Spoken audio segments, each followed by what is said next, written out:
in the year 2001, and some of you probably weren't even born yet. Anyways, I was well into my career, and I was coaching a soccer team, and our soccer team was at Trinity Western University, and we were moving from the college league to the big league. So we're gonna be playing against the UBCs, University of Alberta's, McGill, Montreal, blah, blah, blah, all those teams, whatever else. And so I had these new recruits, a whole bunch of them, because jumping levels, we needed a whole bunch of new players, all these new players. And I recruited this one kid in particular. I spent 1/3 of my entire scholarship money on this one kid, because he was awesome, on the field and off the field. And I brought him in and I said, okay, there are some things I'm good at and there are some things I am just horrible at. And I said, one of the things I want you to do is I want you to try and figure out some ways of bringing us together as a group, not as soccer players, but as a group of guys, a band of brothers that would bring us and bring some real togetherness, something unique about us, something that made us feel like this is us.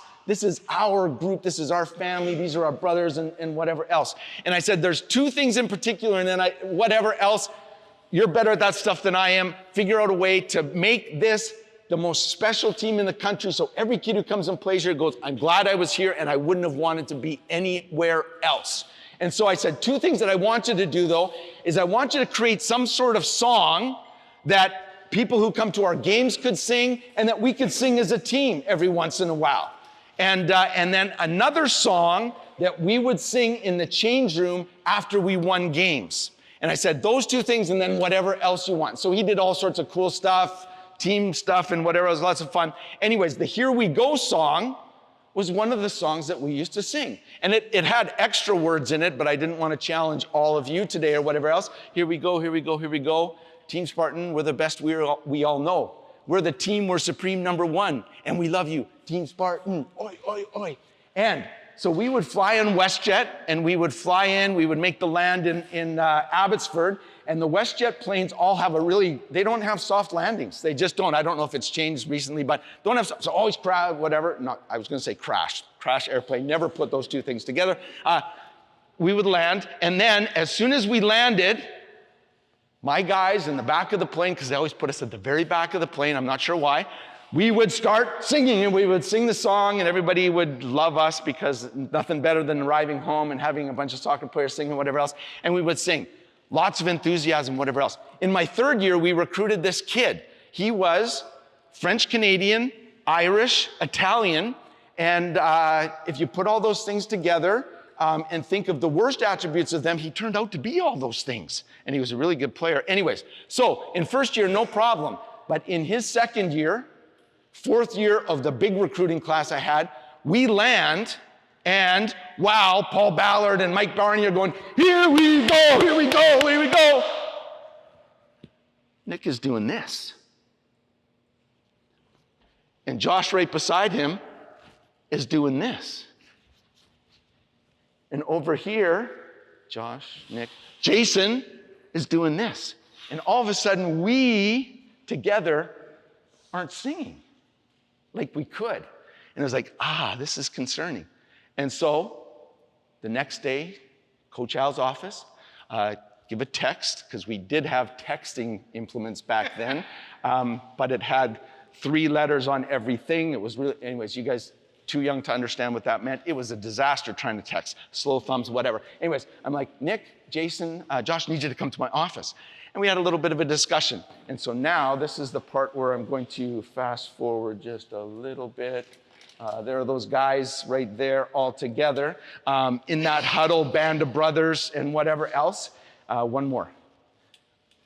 Influence. Did you know, and if I was really good at this, I would have like all the study stuff and whatever else, and I would maybe have a PhD and whatever. I don't have a PhD. They did a bunch of studies on something called emotional contagions. And they literally came up with the conclusion, because I don't like reading all the stuff in between. It's like, okay, that's what you were studying. I want to know the conclusion. And the conclusion was this: emotions are contagious. And so they would throw some people in a room and they would go, okay, this is your job. And they would throw some people in there who were like, woo, high fives and whatever else. And what would happen is the emotions in the room would move like this. And then they would throw some people in there who would do the other thing and be down, whatever. and the whole energy, enthusiasm just disappear. Crazy, just crazy. Every day when we show up to work, we bring with us some contagious emotions. It's kind of crazy and it's kind of scary. And if you're like me and you're not really a morning person, maybe even scarier. And yet, we come in and we make our environment, or we contribute to our environment pretty dramatically. I don't know if you can see that there. This is a Patrick Lencioni quote. And by the way, my boss was going to take track of how many quotes does Coach Al, because I've been a coach my whole life. How many quotes will Coach Al come up with and how many books will he cite?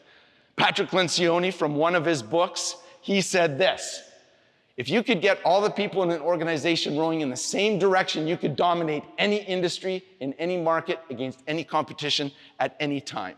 And so right there, you can tell I've grown up in competitive environments, like to win, want to lift the trophy at the end of the season and whatever else. But I've also worked a whole bunch of other jobs. And if I could look every single one of you in the eye right now, I would say this. When I go work at a place, and because I'm old, I've worked in a lot of places, when I go work in a place, there's a part of me that wants to make sure if I leave, when I leave, or whatever else, I leave it better than the way I found it.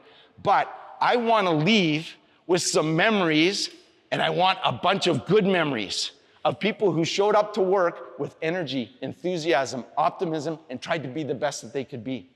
Because that's contagious. And then you get to look back and go, man, that was one of the great places I worked. I love that.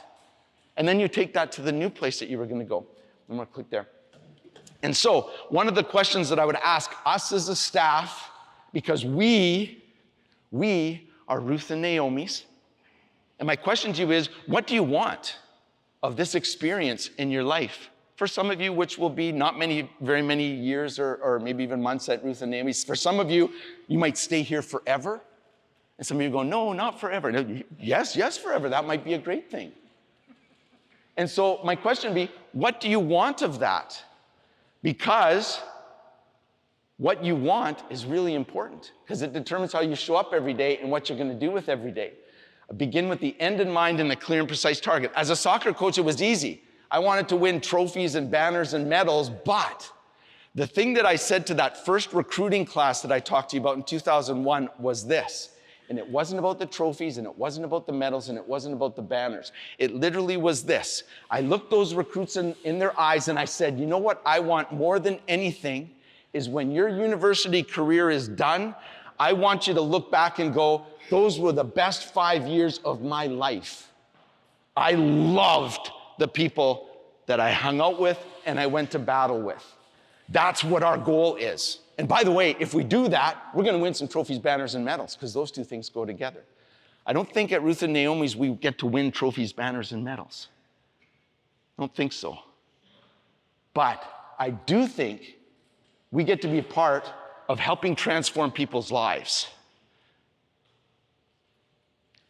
And that's way more powerful than a trophy or banner or medal. And so I think we need to decide in terms of what we want.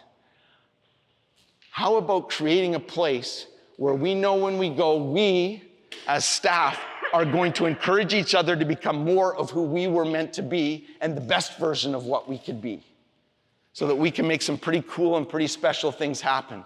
And so as we're here today on staff day, we're gonna have all sorts of people come up and talk a little bit.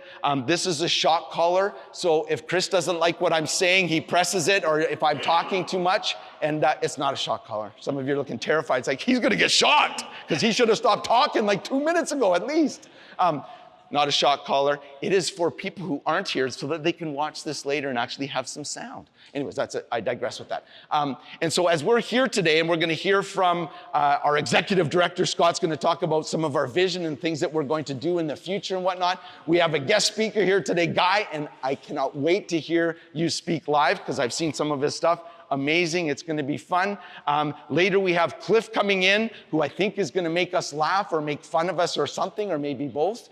So that's going to be really good. I think there's ice cream. I think there's a chance to go for some rides on the deck. There's all sorts of things that are going to happen today. But while that is going on, can I ask that this be your underlying thing, is as a group, how can I as an individual find ways to bring the very best of who I am and be learning and growing so that I can contribute to making this an amazing place to be?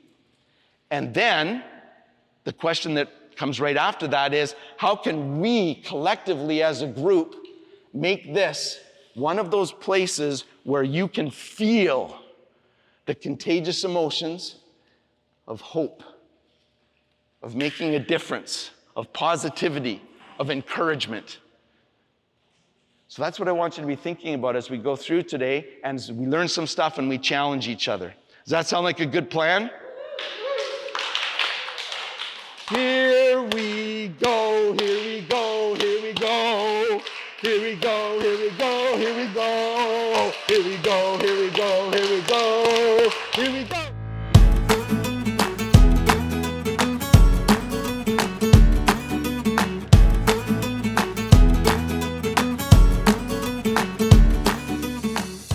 My name is Alexis and this is my story. Growing up, my family life wasn't very good. I didn't get along with my parents, and when they found out that I was pregnant at 14 years old, they were really angry. I put myself into foster care so I didn't have to deal with them. I finished high school while raising my son in foster care. But when I moved out on my own, I realized I really wasn't ready to be a mom. The pressure of it all eventually was too much, and I turned to drugs to help me cope with my frustration and depression. In the end, I ended up just taking off and leaving my kid with the ministry. This was the beginning of the worst years of my life.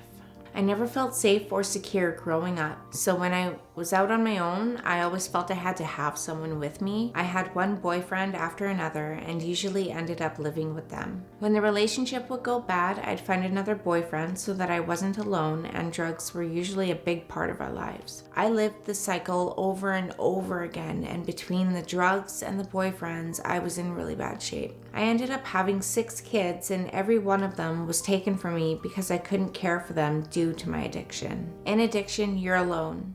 You're isolated with no hope. People were telling me that I would never get better. I finally got to the point where I couldn't do it anymore.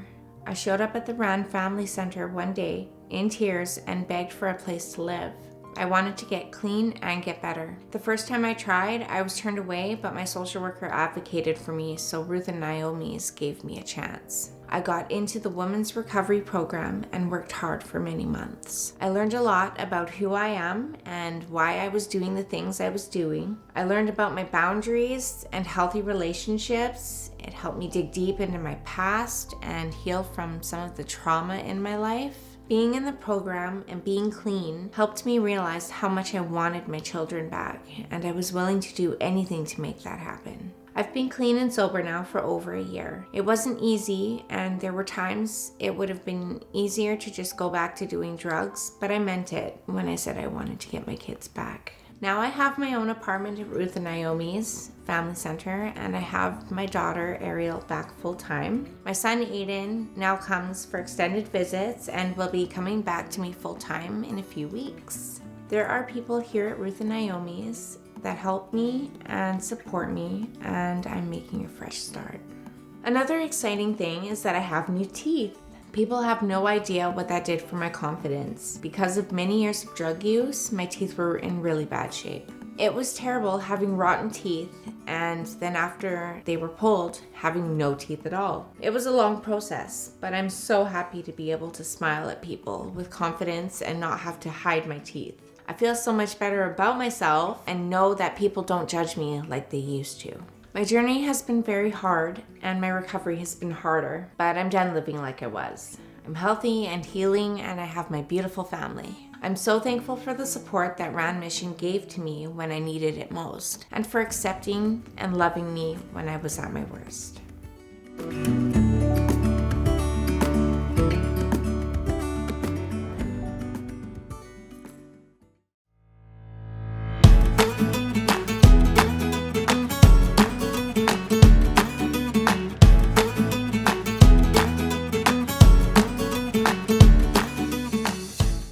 Hey, thank you. Thanks, Alan. Thanks, Selena.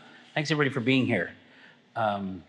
There's all kinds of stories like Tasha and JP's that we get to hear about, but we don't always all get to hear about them, but we hear about whether it's Kathy or Sue or Tasha and JP, but really you're the story behind the story, because without each and every one of you, it wouldn't happen.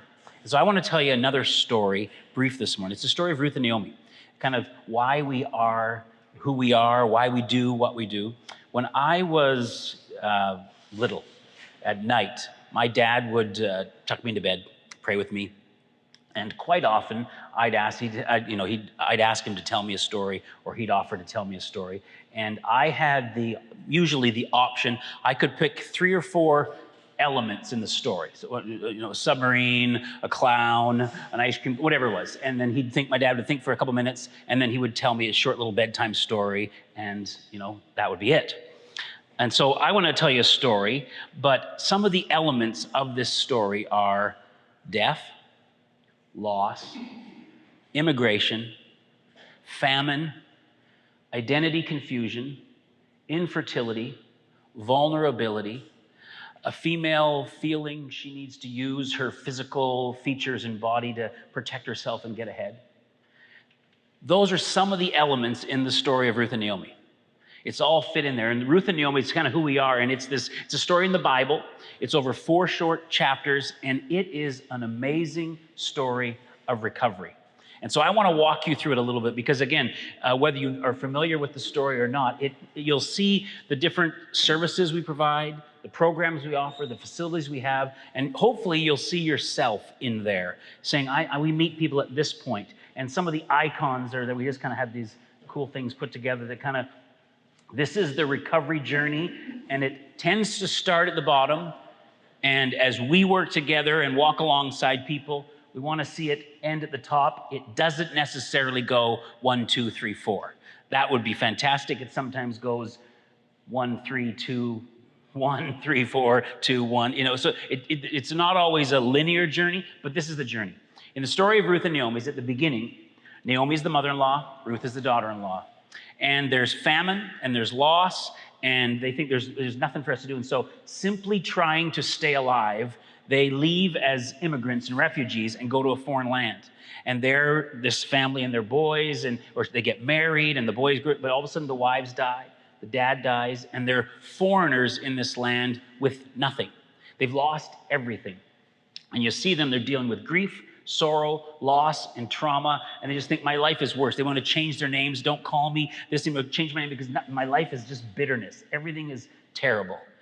And from that, we recognize as a mission that as life happens to people, people find themselves in places of loss, trauma, grief, sorrow, confusion, kind of living in places that they never thought they'd want to live in, and simply making decisions just to stay alive. That's where things are at. And we recognize that. And so first off, we say as a mission, we want to acknowledge that happens to people. And that's not any judgment on them. That's just a reality of the world we live in. And when people find themselves in that place, they need people to come alongside them. Because at the end of chapter 1, Naomi decides, you know what? There's nothing for him here. Life couldn't possibly get any worse. So I'm going to try to make my way home. I'm going to begin this recovery journey. As she begins that, Ruth says to her, I'm going to stick with you. From that, we recognize, you know what? The journey of recovery is never, or rarely, if ever, a journey that someone walks alone. They need someone who says, you want to make your way towards home, wherever that would be? You're going to need someone who's going to walk with you. And Ruth says to Naomi, I'm going to stick with you. I'm not going to leave you. Where you go, I will go. We are bonded together. And again, that's not that we're never going to leave people, but that's our commitment as an organization. As people say, you know what, I want to begin this journey of recovery. I'm just barely staying alive and it couldn't possibly get anywhere. We say, you know what, we're going to walk with you. We're going to support you. So that's chapter 1. Chapter 2, they get back to Naomi's homeland and they begin to work the system. There were things in place where you could go out and work in the fields and farm and try to get enough food to stay alive. And so what they begin to do is they just begin to work the system. Here's some things that were in place so that people could recover a little bit, and they go out and they begin to do what they can do. And so that's where we get some of our recovery. You know what? There's things that need to be in place so that we can support people. But as Ruth goes out, she meets this other person, And he comes along and he's curious about her. He wants to know her name. He wants to know she's more than a person. He finds a bit about her background. He learns her story. And then he comes and he meets her with kindness, with gentleness. He recognizes that she's in a vulnerable spot, and so he protects her. He tells some of his workers and employees, make sure she's safe, and he tells her, make sure you stay here and we'll watch over you.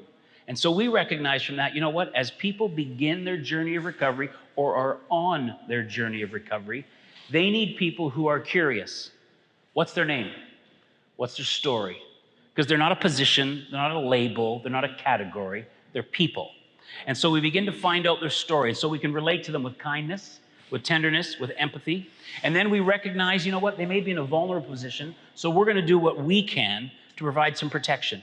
As they're working this journey of recovery and kind of moving forward at whatever pace they decide, we're going to say, we're here to protect you. And so that happens in chapter 2, and that's where we get that icon of a heart kind of being put back together as life begins to be put back together. You get into chapter 3, and Naomi says to Ruth, if this is really going to work, if this, recovery journey, she doesn't use those words, but if this life getting brought back together is really going to have any stability, we need to find you housing. There needs to be a place of secure housing. So as Ruth and Naomi, that's part of what we do. It may start out with an emergency mat program or an emergency weather shelter or Revive or Pathways or Oasis, men's and women's bed-based recovery. But then maybe it's the interchange. Maybe it's the family center. And we're looking at ways we can help more people get into housing as we look toward the coming years to say, if this whole journey of recovery is going to be established in people's lives, they have to have housing. Some way, shape, or form. It's not a one-size-fits-all, but that kind of takes place in chapter 3. So there we are. By the time you get to chapter 4, Ruth finds herself in a healthy relationship, surrounded by a very supportive community of people who believe in her and what she's doing and the choices she's making, and she has a future filled with hope. And that's the journey that 4 short chapters in the book of Ruth tell. And that's where we get our name from. That's where we get kind of, these are the things we want to be involved in. And hopefully you can find yourself somewhere in there. We recognize that it may start out with people just saying, I just need to stay alive. I just need to stay alive. I need to have a place to get me out of the cold. I need to have a place where I can be supervised as I use whatever substance I'm using at the time. I need to have a place that's going to protect me and feed me. And so you know what? We're going to step in right there. And we're just, because we recognize people find themselves in places of grief, loss, trauma, and that's there. And with kindness and tenderness and empathy, we just meet with them there. And then when, if, and as they say, you know what, I want to begin a journey of recovery, say, you know what, we're here with you. We're going to walk with you. We'll support you in that. We'll make that journey. And then they get into chapter 2, we're going to protect them in their vulnerability and help them as they work through the different systems in place, whatever that may be.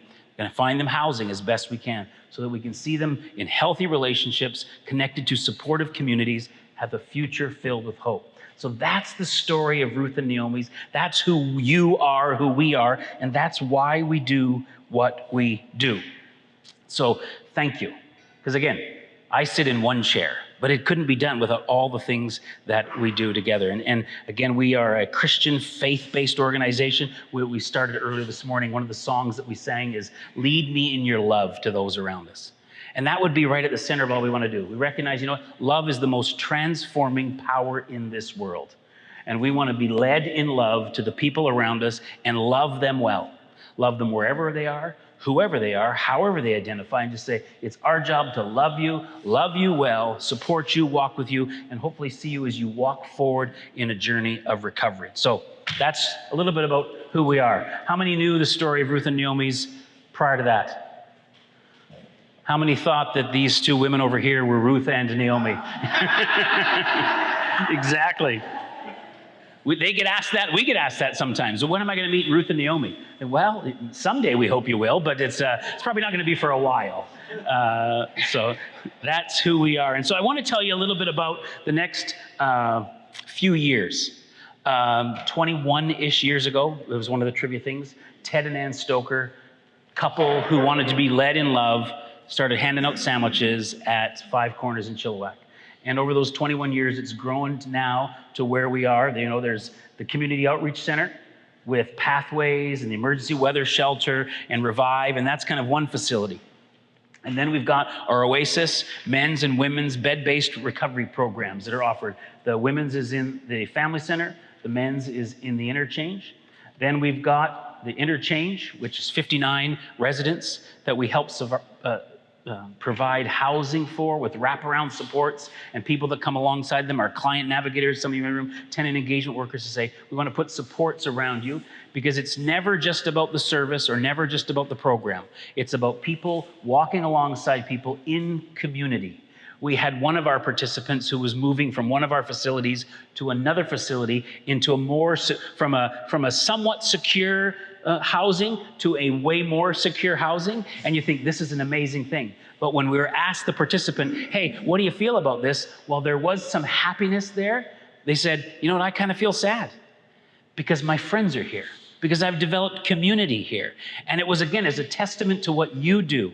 It's never just about the food. It's never just about the service. It's never just about the program. It's never just about any of that. It's about people and welcoming them into community and supporting them along. And again, it couldn't be done without you. And so there's that. There's the interchange. And then there's the family center, which, again, trivia, you already know, 36 units. And the medical clinic, as we help people and we just walk people forward. So that's where we are today. And again, couldn't be done without you. As we look to the future, right now on any given day, there's probably about 350-ish people on every single day that we're connected to one way or another through housing or meals or programs. About 350 people that we have contact with in some service. As we look to 10 years from now, one of the goals we said is, you know what, we'd love to see that be about 1,000 people. 1,000 people a day that Ruth and Naomi's interacts with. So that's going to mean more facilities, more programs, more staff, a bigger room to have our staff retreat in. So, and again, when that'll be, we're not exactly sure. What'll be first, we're not exactly sure. But we're saying, you know what? You do such a good job of coming alongside people and welcoming them into community that more people need to experience that. And so there's the board and the leadership team are saying, how can we do that? And so looking at different programs, because one of the unique things I think we do really well is we have this continuum of care. There's services here, and we hand them off to here, and we hand them off to here, so we actually can walk with people from one place all the way to the beginning. It's not just a service we provide here, and then again, that's great, but we have this niche, we would say, of our transformative continuum of care. Some of our values. I'm going to go real quick because my energy level is less than yours, so I'm going to drain on, and so it's all right. But again, these are some. We sat down as a leadership team, and we were led through this exercise. Say, what are our values? And at first you think, oh, well, our values, they should be this, they should be this. And the person leading us, we said, no, it's not what you think they should be. It's what they already are. And we're going to help you identify what already are values. And again, hopefully, I'll go through the list quickly. We're not going to take a long time with this. You'll hear about this in lots of other formats. But hopefully, you'll see that even in the story of Ruth and Naomi. See, our first value, and this is not in order of importance, but just the first on the list, is grace. We just absolutely believe in grace. We believe in second chances, third chances, fourth chances. Again, the journey of recovery is never a ready, set, go, 1, 2, 3, finished. It's a journey that involves, we know, some relapses, some mistakes, the need for second, third, and fourth. So one of our values is grace. We know people need second and third chances, and we are going to give that freely. It's not going to be like, oh, sheesh. Second value is hope. We won't give up. We believe, and you'll hear this when Guy shares his story a little later, recovery is possible for every single person. We don't write off anybody. We don't say, oh, they're too far gone. Recovery might look different for lots of different people, but recovery is possible for every single person. That's just one of our values as an organization. There's not going to be a single individual that we will ever encounter that we wouldn't recognize the face of Jesus on them and say, you know what, I don't know, I think it's too far gone. No. One of our values is hope. And recovery is possible. A third value is people. We just recognize the inherent value in every single person. It's on that person there, and that's in this journey of recovery right at the top. I think it's the second bullet on the top one. Recognizing their inherent value. We want to be an organization that so believes in the value of every single person that even though they may not know it or believe it, as we just walk alongside them long enough, they will begin to believe in their value. Their sense of confidence and esteem, any shame, any guilt, any condemnation would just be pushed aside because we believe in people. Not because of what they produce, not because of the skills they have, not because of how hard they work. No, we just believe in people. Because again, as a Christian organization, we know every single person bears the image of God. And so we believe in people. However they identify, wherever they may meet us, wherever we may meet them, we believe in people. Fourth value, curiosity. We want to learn. We want to learn your name. We want to learn your story. We recognize that nobody just arrives wherever they arrive, just ta-da. Everybody's got a story. In the same way in the story of Ruth, they came out and said, hey, tell me a little bit about you. What's your backstory? They found a little bit of history. We want to be curious. We don't want to just make assessments or judgments on any person when we meet them. But we realize they have a name, they have a story, they have an experience. And so we want to be curious people about the story of people and about learning. Lots of the challenges we face, whether it's addiction, recovery, substance use, housing, they're changing, becoming more complex. And so we don't want to say, well, that's the way we've always done it. We want to be learners across the organization. Say, because one of the things we want to do by year 3 is that we as an organization want to be recognized in the city of Chilliwack as experts, if you will, not the best, not the only, but Ruth and Naomi's, their team, their staff, their workers, they know what they're doing when they talk about addiction recovery. They know what they're doing when they're talking about housing. They know what they're doing when they're talking about some of the programs they have for their peers, because they're learned and they're studied and they listened and they value people and they're curious. And again, we couldn't do any of that without you. And so we want to put on our learning caps. We want to open our eyes. We want to open our ears and be curious. How do we solve the problem of housing? How do we solve the problem of toxic drug supply? How do we solve the problem of recovery? How do we solve the problem of feeding? How do we solve the problem of? Who knows? But when you value people and you work in community and you're curious, we'll find a way. The other value is trust. We serve a vulnerable segment of society whose trust has been broken by so many different people in so many different ways. And so one of our values is trust. We're going to show up when we said we'll show up. We're going to do what we said we will do. And over time, after time, after time, after time, we just believe that as we show ourselves trustworthy, we will help people whose trust has been broken learn to trust again. Trust themselves. Trust some of the services we want them to access. Trust some of the resources that our city and our community have available to. But to a people that have no sense of trust, good luck. Hey, you should go there. Hey, you should listen to him. Hey, you should try this. No thanks. Because I've gone there and I've listened to him and I've tried that and it's never worked and they haven't done what they've said they're going to do and they haven't showed up where they said they're going to show up. And so just trust. We will do what we say we'll do as best we can. We're human, we're going to make mistakes, and we'll show up. And our sixth value is partnership. We don't do any of this alone. Partnership with the person we're walking with. Again, it's their journey. It's not our journey. It's not our journey to decide what it is, what the next step should be. It's their journey, but we're going to partner with them in it. How can we support? How can we walk? And we're going to do that in partnership together, in the teams you work with, in Revive, Pathways, Oasis, Interchange. And we're going to do that in partnership as an organization. Revive and Pathways with Oasis, Oasis with Interchange, Interchange with the Family Center, all of it with the New Hope Medical Clinic. And we're going to do that in partnership with some incredible other organizations in our city that we serve alongside. Ann Davis, Salvation Army, PCRS, the list goes on and on. We don't do this alone. And we're going to do this in partnership with the faith community. And we're going to do this in partnership with people. So partnership. So those are our values. I'm not going to, again, grace, hope, people, curiosity, trust, and partnership. Those are things that we say, you know what? They've always been our values. We may not have articulated them that way. And so in this exercise that we were led through, that this is who we are. And this is how we want to show up. And we want people to be known by. And so again, over the next few years, we would see some of the growth in services. This next coming year, I got to make sure, we're hoping to launch a dental clinic. We had the gala, we raised all this money, it was fantastic. It was an amazing night. So we're hoping November, somewhere around there, it'll be operational. They'll be able to welcome people into it, they can get some dental care. So, yeah, absolutely.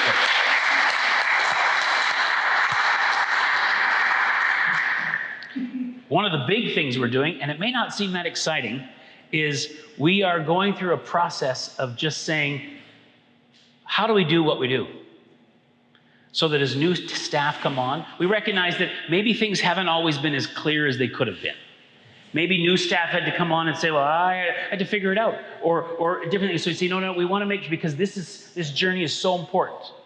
And trust is so important. We want to be able to say, we'll do what we said we'll do, we'll show up what we said we'll show up. So we're as a leadership team, we're kind of looking at all the different aspects of the organization and say, okay, how do we do this? How do we do intakes? How do we do community meals? How do we do addiction recovery? Again, not that there's a formula, but it simplifies things so that we can be more efficient, so we can be more effective, so that trust can be established. So that's over the course of this year, we're working on that. It may not sound exciting. Some days it doesn't seem very exciting, but I think it's going to be one of the most valuable things we do so we can enhance what we do and serve more people. So that the 350 people that we serve every day now, we can scale that up, because there's more than just 350 people in our city that need that. So we can scale it up to 500, scale up to 1,000. Again, it's never about numbers, it's about people. So those are some of the things that we're involved with. Those are some of the things that when you say you work at Ruth and Naomi's, or someone asks, that's what you're a part of. These are some of the stories, Tasha and JP, that you are a part of. You may have never met Tasha and JP. You may have rarely been in the family center, but that's your story. It couldn't be told without you, because we are helping people from this place of just saying, they're just trying to get by. They're trying to make sure they stay alive. And when they begin to say, you know what, I want to make my way home, so we'll walk with you with kindness, with curiosity, with trust. We'll protect you when you're vulnerable. We'll help you do some of the work as you're prepared to do it. We'll find you some housing. But we believe with God's help, we will get there. And it won't be 1, 2, 3, 4, and it won't be this year. For some, it may be a whole lot faster. For some, it may be way slower. That's not our place to judge. It's to say, we're here. We're going to walk with you. And when you're ready to take your next step, we'll take it with you, and we'll help you, and we'll support you. And we believe that we will see lives transformed, that we'll see way, way, way more stories like Tasha and JP.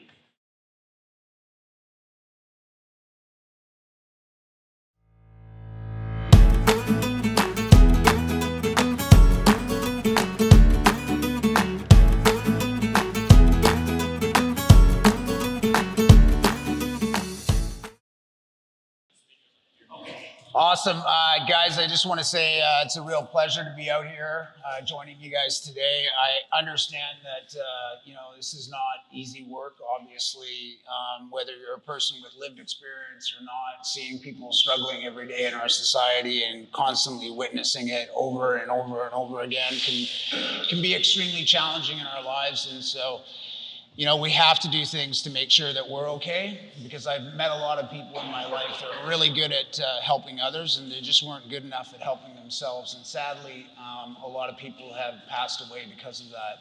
A lot of the times too, you have to reflect on, your own life and what you've gone through, and making sure that you're dealing with your self-care. My story is one of, a little bit of luck, a lot of perseverance, and a lot of grace. I got here, under insane circumstances. Medical science would say I'm not supposed to be here. People will say that I'm not supposed to be here. And for some reason, I am. So I'm going to share with you guys my story about overcoming addiction, mental health, and homelessness, and just the ability to, never give up. Even though I didn't even know what I was doing half the time, I always had a desire inside me that I wanted to stop using. I was good at getting sober. I wasn't good at staying sober. And so recovery is rarely possible alone. So we need support. And one of the things we're going to tackle today is just our views and biases and judgments, how we view things in our society. We don't often understand the story, so we judge. And one of the biggest things in our society today is how we view what substance use looks like. What society usually thinks that drug use looks like is, somebody that's homeless or struggling, and marginalized populations. And yes, sure, that exists, but however, a more accurate picture of people who are struggling with substance use is in the workplace. Constructions and trades industry, it could be your teller at the bank, Safeway clerk, it could just be anybody. It could be your lawyer, your doctor. People use drugs in our society. The reality is people don't talk about it. More people die in our province of British Columbia than car crashes, homicides, and suicides combined.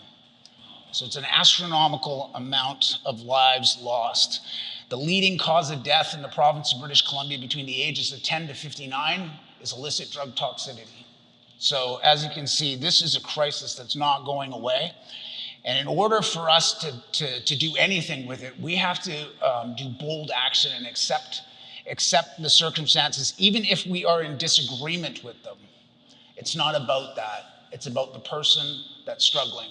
I've witnessed so much death in my life, and the challenge that I go over and over again is this division between harm reduction and recovery. This is a false narrative. Gone are the days where it was and or, it's both. As you can see, the construction workers have the highest rate of overdose of any employee group in the province of British Columbia. 1/5 of the total deaths in this province were from the constructions and trades industry, and in Ontario, 1/3 of the deaths were constructions and trades industry. There's a big reason behind all this of why people don't talk about it, and that's stigma. Stigma is created through laws and policies that have existed in our society. And if you don't understand where those laws and policies come from, I encourage you to look back at the Opium Act in Vancouver that was created. Opium was a drug that was widely acceptable in the province of British Columbia. It was like alcohol. And what had happened is that Chinese settlers that came to Canada to build the railroad with white folks to enhance our economy, smoked opium. White people drank opium back then. And so what had happened is that white people in the province of British Columbia became fearful that Chinese settlers were going to take their jobs, so they devised a plan. How can we stop this? Can you imagine using opium every day and all of a sudden it being banned and outlawed? What they did was they rioted, Powell Street riots happened, outlawed smokable opium, but left the tonic opium for the white people to drink. So that's not born out of healthcare. That's not born that we care about you. That's born out of racism. And so I want you to look back at these laws and policies. Even the Prohibition Act, which was first brought into Canada, is actually to target Indigenous populations. So these racist policies still exist in our society today. It's the undertoning language of why we view things the way we view them, which has created social stigma. That's us, people, public, how we view it. Guess where that falls on? Self-stigma. It's the shame, the pain, and the feeling inside of being worthless and judged by society for our struggles. And so that is the main reason of why people use alone in our society, and why roughly seven people will die today alone, somewhere where somebody can't get to them. What if I told you that the pain never started here? It started here. I grew up in a middle-class home in Richmond, BC. I have one dad, mom, brother, sister, nice house, money, wore nice clothes, had toys. My parents were well respected in the community. Looked like everything was perfect from the outside, but inside there was alcoholism, verbal abuse, physical abuse, dysfunctionalism, gambling addiction. As a young kid, I describe my childhood as cloudy with a chance of thunder and lightning, consistently unpredictable, contingent on my parents' views or moods that day was how my life was going to run. And as a young kid, I walked around the house knowing where the cracks in the floor were at an early age, just like a soldier would navigate a landmine field. That was my life. Can you imagine being 6 years old? My thought process is not to draw any attention to myself. In school, I was called hyper, difficult, and hard to manage. I was often compared to other students. Why can't you learn the way everybody else does? What's wrong with you? I've never heard more than any positive affirmations in my life, but I've always heard this: what is wrong with you? And when you form your mind as a child and a young person, when you grow up in an environment like that, it creates a negative impact on how you view yourself. It developed my anxiety, my depression, my self-hatred, my thoughts of not being on the earth, thought that I would be better off somewhere else. I struggled. Outside of that, when I was getting in trouble at school, the school would contact my family, and it started to bring a lot of attention from what was going on inside to the public eye. So I could get in trouble at school, but guess what? I was going to get beaten at home. The verbal abuse I describe in my life is more crippling than the physical abuse. I'd rather be beaten to a pulp because I can get over that. But the verbal abuse created a language in my head where the voices were so loud, calling me a piece of garbage from the beginning of my life right up until the end. This is how I felt about myself. I looked for ways to distract myself as a child. I played sports. I wasn't the best player on the team, but I remember the coaches always saying is that this guy doesn't quit. So I was a fighter. But honestly, sports is one of those things that's an hour here, an hour there, and then you're kind of wrapped up in your environment and your home life, and you struggle. And so these distractions were helpful. Sometimes we'd come home from a Friday from school and our bags would be packed. My mom would take us over to her mom's place in Victoria. I'd have a little glimmer of hope, but she'd always go back. I started to get resentful, angry, frustrated. I started acting out. I started fighting. I hated my mom. As a young kid, you can't understand why somebody just doesn't move forward. You're being brought back into an environment. And so for me, I had to figure things out for myself. And by the time I was 12 years old, I said that my family was no longer fit to take care of me and that I was going to have to figure this out for myself. I started running away from home, and I found the greatest thing I ever found in the world: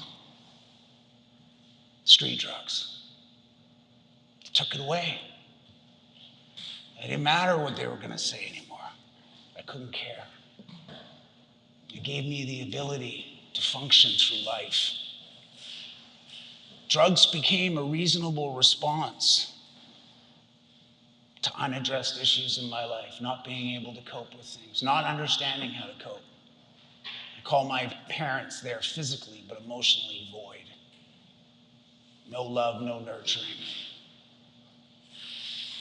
Sure, there was good moments, but in the midst of the fleeting good moments, there's memories of the bad.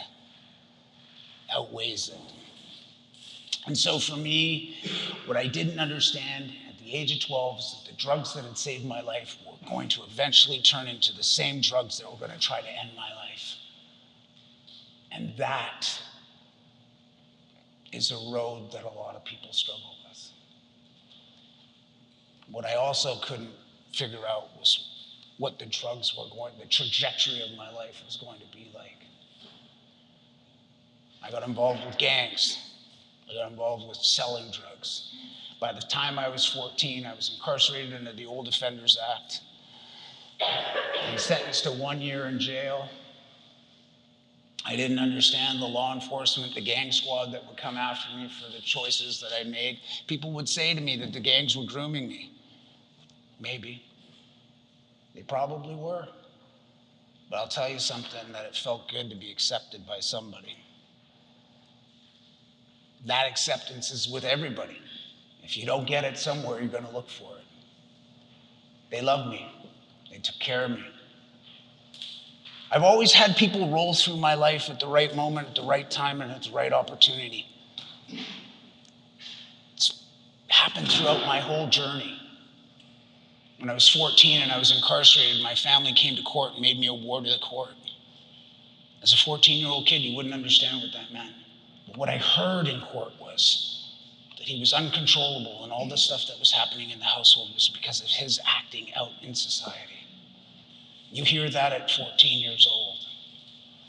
And when I got to the jail and I was dropped off, I remember the probation officer telling me, well, this means you won't go back home. And I just remember thinking, as sad as that sounds, I wanted to go back home. I could navigate what was going on in that household. It was familiar. As sick as it was, I could figure that out. I knew what to expect. I didn't know what to expect when the door slammed behind the jail, and I had to figure things out. My whole life, I've been trying to figure things out. And I remember the lady, Sandy Gooby, I'll never forget her. She took my hand, I was a small kid.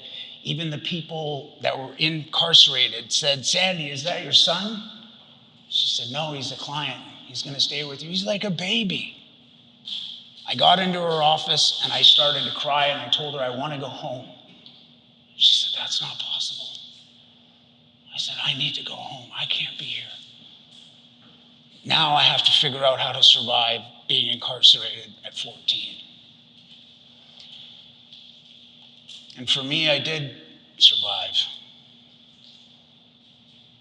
Sadly, jail might have been a safer place for me than anywhere else in the world. I actually enjoyed being in jail. I learned how the structure worked. People were kind to me. People were trying to help me.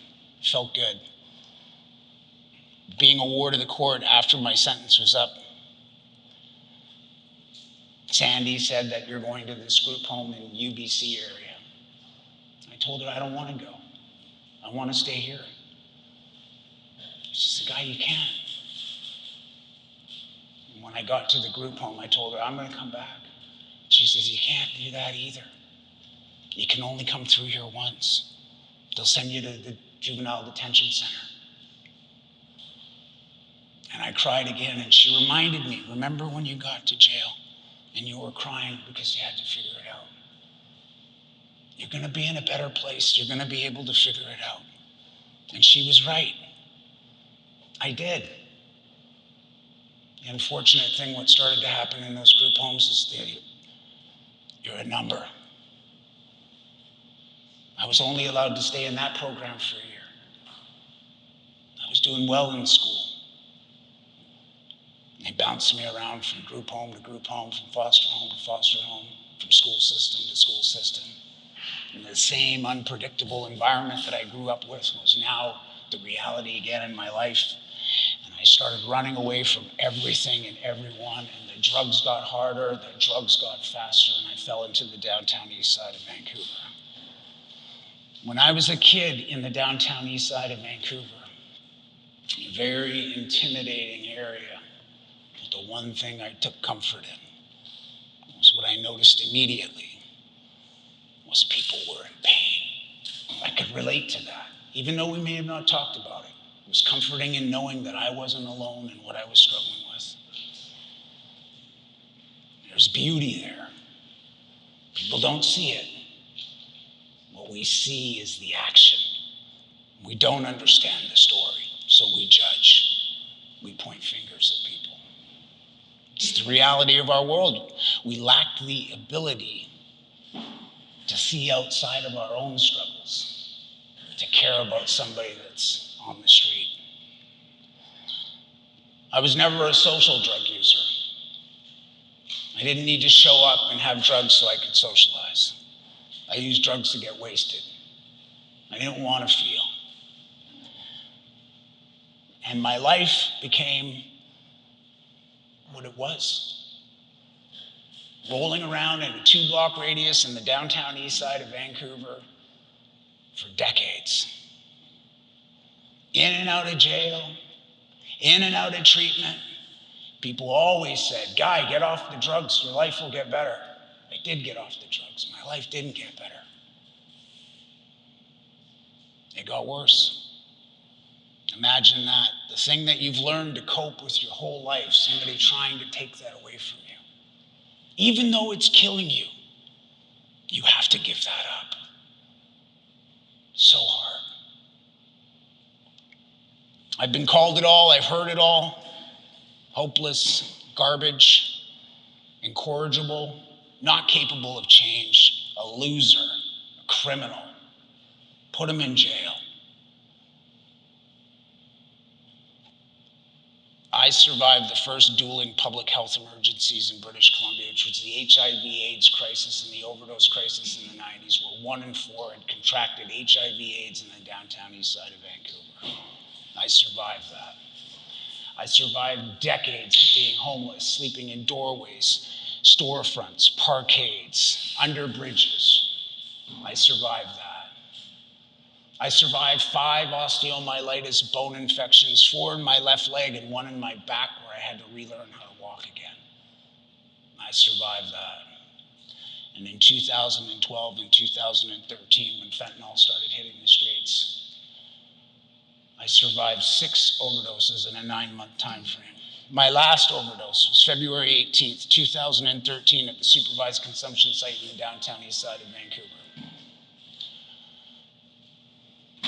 I went in, I used this facility from 2003 to 2013 over 4,000 times. Just to get an understanding, just in that facility is where I use substances. That's not including other places that I use substances. I went in, I used, dead.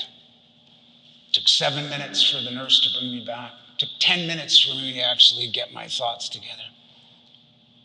And when I looked to the left of me, she was crying. And my first response to her was, "Why the heck are you crying?"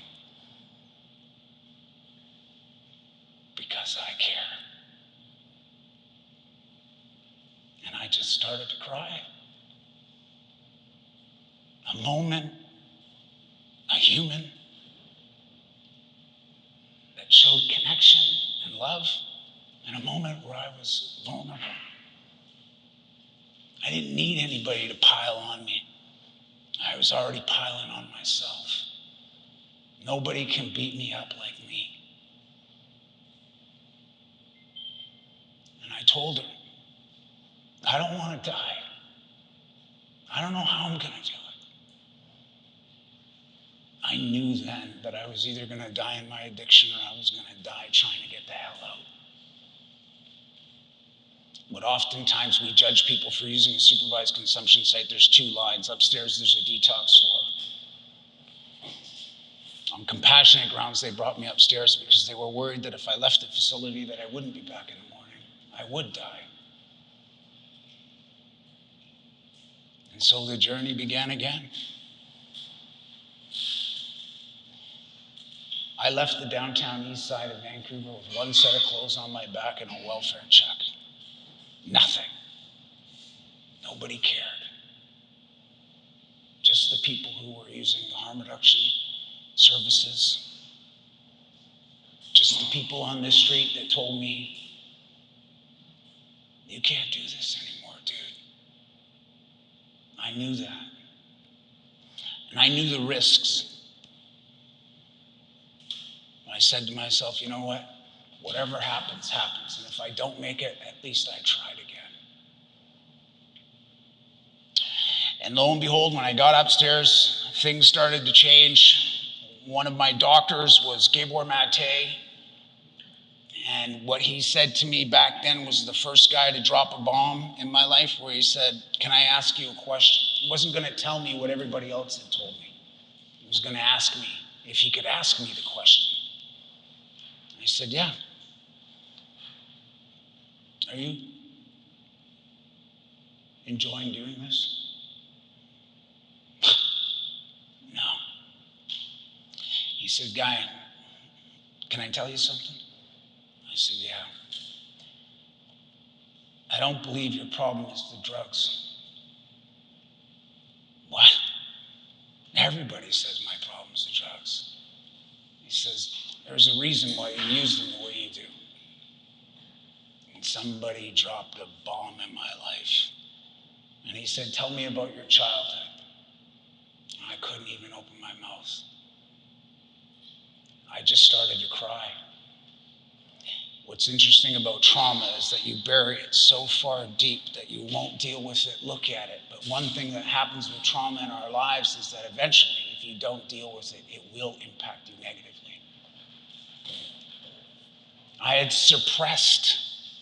I had a tough exterior. You don't survive on the street without being tough. Maybe a little ruthless at times. But it wasn't against people. Because I was more afraid of you, of what you'd think of me. I was a weak soul. And so when you'd see me, you'd cross the street Or if you tried to talk to me, I got angry at you so you wouldn't come back and talk to me again. Usually the ones that are making people laugh the most are the ones that are dying inside the most. On the street, I was just that guy.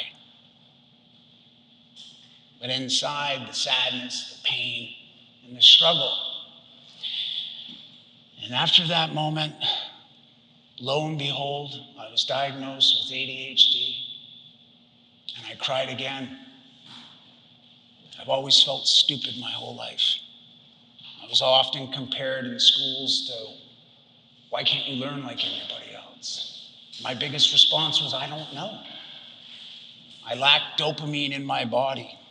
I have a dopamine deficiency because of my ADHD, which means that I have to do high-risk behaviors to feel alive. It's not a personal thing. It's a struggle.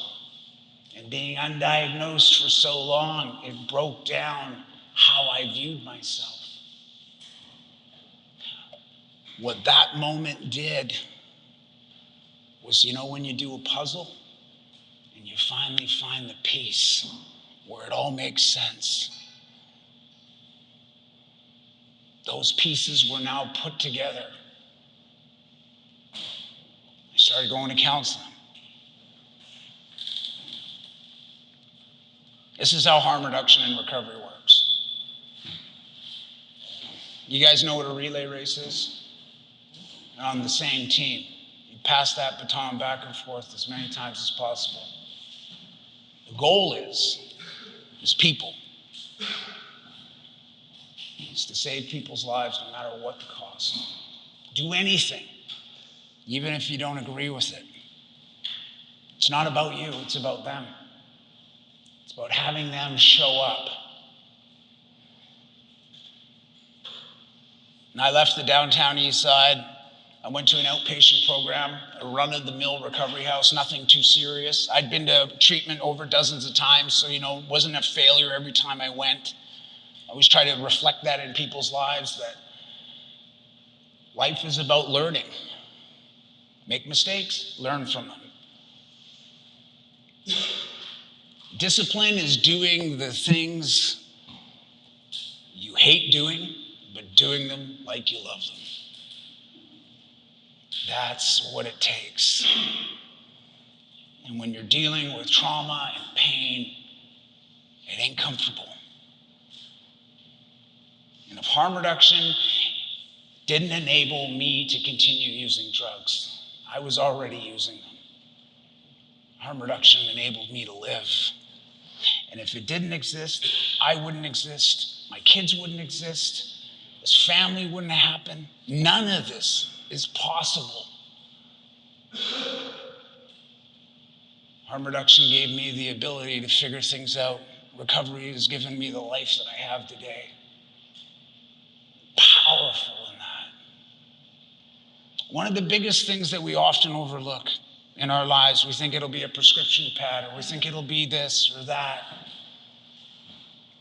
I'll tell you something, and you all possess it. You as people have it. You have the key. Is that human connection can change the direction of people's lives. It's about you showing up, caring, giving a hug, a smoke, whatever it is. A few bucks. Telling people, I got you, man. Not judging anybody for how they're living. This is what I do. If you ever want my help, you come call me.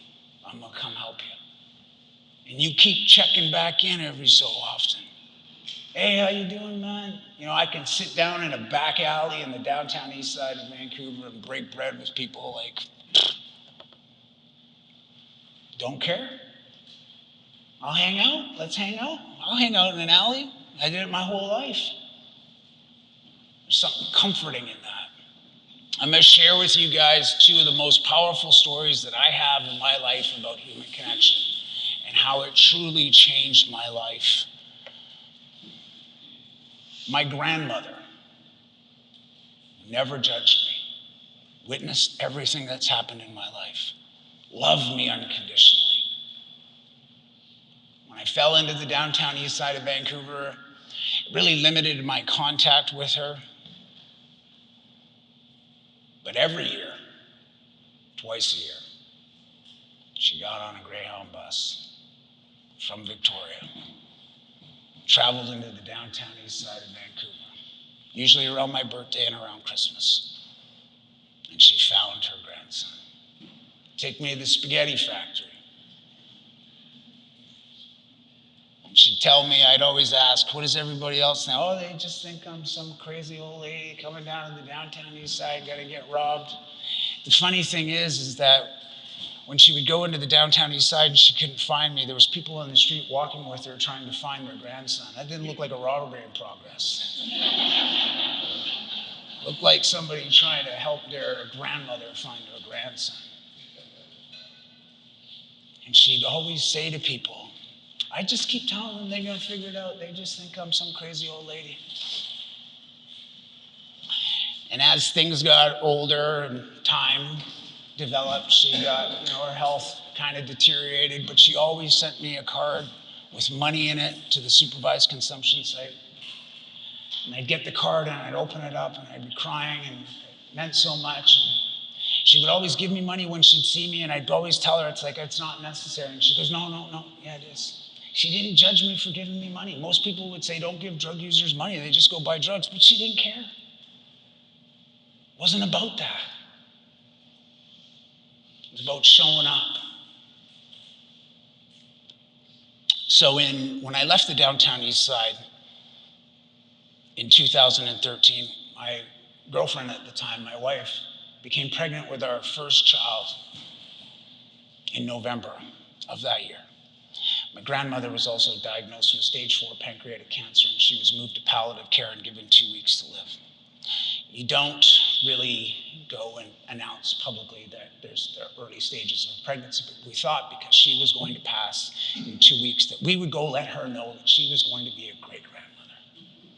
And when we got into that palliative care room and we told her, I can describe the emotion. She was so happy. And I remember her saying, I can't wait to meet my great-grandchild. And I immediately responded, Grandma, that's not possible. I'm not a mathematician, but 9 months, 2 weeks doesn't add up. And she squeezed my hand and said, no, I'm gonna stay.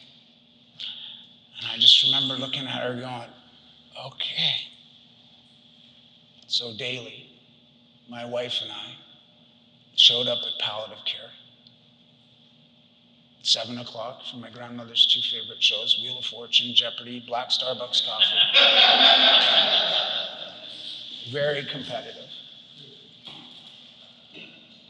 And then a month had passed. And then 2.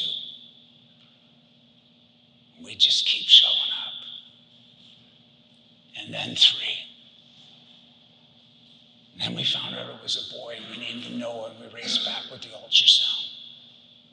And she was holding the ultrasound like she was holding him. And she loves the name. She said, Noah's a powerful name, just like you. And then the cancer had spread throughout her body.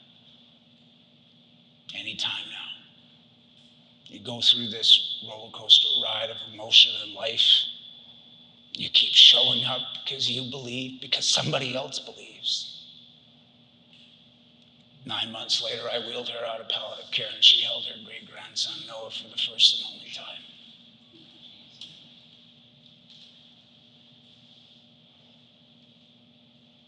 That's the power of connection.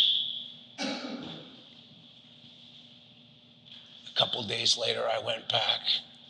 I could see the physical impacts on cancer and how it had impacted her life. And I told her I wasn't coming back at 7 o'clock anymore. I wasn't coming back. This was goodbye. But I wanted to come back and say, thank you for always showing up in my life. Thank you for never giving up on me. Thank you for believing in me. And she said, I had to stay. I had to make sure that you were going to be okay, Guy. I'm okay, Grandma. Thank you. And a short time later, we got gotten the call that she had passed. My grandmother taught me all those years in the downtown east side was somebody to show up in my life and provide that hope. Was what I was repaying back to her, the same connection, and showing her the journey of a life that was being brought into the world that she wanted to witness at all costs. The will to live in people is so great. Our minds can't even comprehend it. We are a fraction of what possibility can happen. We are tiny. Nothing. 10 years ago, this last Christmas, I was sleeping in this doorway at the West Hotel right across the street, downtown east side. Cold, blanket, wet, soaked. Some random lady walked by, woke me up, gave me a coffee, $50, and kneeled down to give me a hug and said, Merry Christmas, and got up and walked away. I've never seen her again. The gift that she'd given me where people would think it was the $50. It was the hug that somebody saw somebody at their worst moment and was willing to hug them. I never forgot that lady. I don't know where she is. I'd have many questions for her.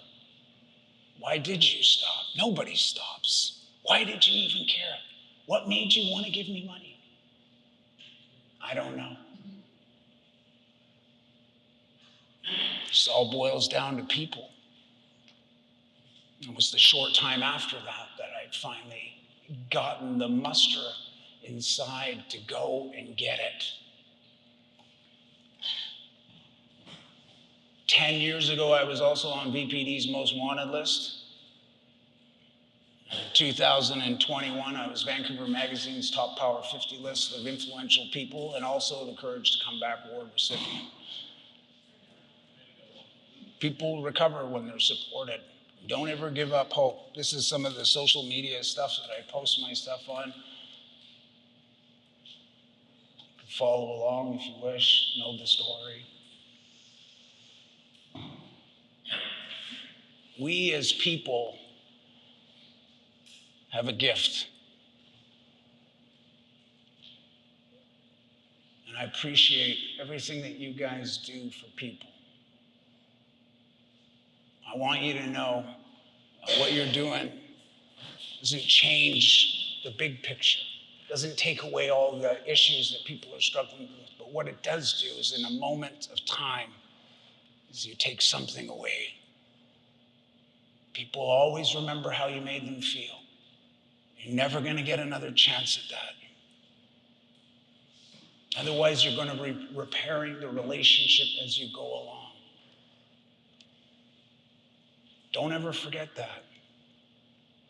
It'll go a long way, not only in your work that you do now, but in the future and later. People will never forget you and the kindness that you gave at a moment when they didn't feel worthy of it. We don't know or understand. And with addiction or substance use or drug use, we don't understand the story behind the person. This is where harm reduction has probably been the most vitalist thing in my life, is because it wasn't judging me for using drugs. It was getting me to open up and start talking about things that I could never talk about. I always support both. And I don't support harm reduction over recovery or recovery over harm reduction. I support helping people. And I understand that this journey is a long one.